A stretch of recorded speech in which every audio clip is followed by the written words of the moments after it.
So, an example of where I think that God is the master gardener and things happen is we began at St. Stephen's a ministry to children who have an incarcerated parent. And originally it was intended that we would offer something fairly simple as a summer exercise to help this particular group of children to have something fun, something structured, something that would engage them as well as give their caregivers, who are often grandmothers or foster parents, some kind of respite during the summer months, long summer months when no school was on, and it's not always easy to keep people entertained. So we decided to set up this camp, this little drumming camp, a 1-week camp. We partnered in the Going Local way with the prison ministry and the Offenders and Restoration Act in Newark and Essex County in particular, and basically asked them what did they think we could do, and they said this would be a great idea, so we kind of worked it that way. And the first year we started fairly simply, just bringing 20 kids out to our church and doing some very simple things like arts and crafts and sports.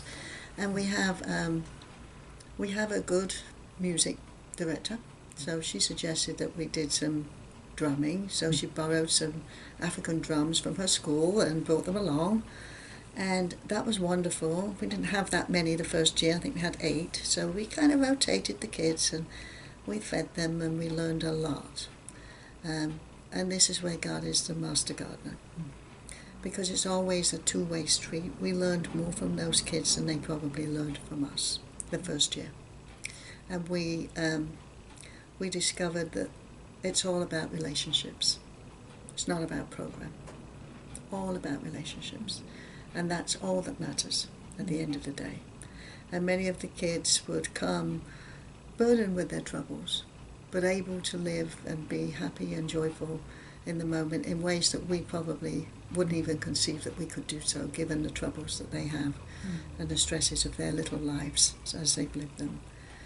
And on the and everything was going well, and then a few bumps here and there, but on the last day we had said we would join together with another church to do a drumming circle, which was going to be a great finale. And it didn't quite work like that because only one person could come. But God sent us something very special. And God sent us, in that one person who came, a master drummer from the Ivory Coast, whose name is Sheelagh Clarke, who is a drummer dancer with the Alvin Ailey Dance Theatre of New York City. Wow. And the minute Sheelagh walked into the room, the children were totally transfixed. And it was the most amazing, transformative experience we all had. We all knew it. Those of us who were there experienced it as a gift of the Holy Spirit, that Sheelagh came. But also Sheelagh's particular charisms were very evident and were quite transformative themselves.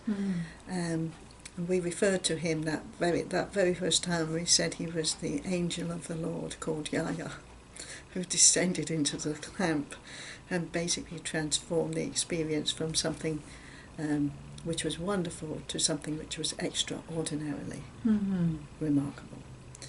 And now we've been doing it 5 years, and we've learned a lot.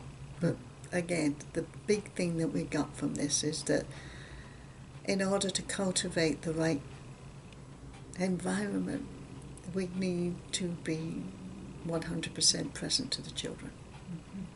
And that's what we've been doing. And these kids had an amazing opportunity. The diocese asked them we were celebrating some of our missional work, so they were one of our mission minutes, which the diocese has at convention. Right. And they were invited to open up the afternoon business session on the second day, on the Saturday, the beat day. And so we came and they drummed with Sheelagh. And for these kids, about 10 or 15 of them came. nobody has ever done anything to really recognise what they could do. And they had a standing ovation from 700 people. And they did not know what to do with that, because no one's ever stood for them, ever.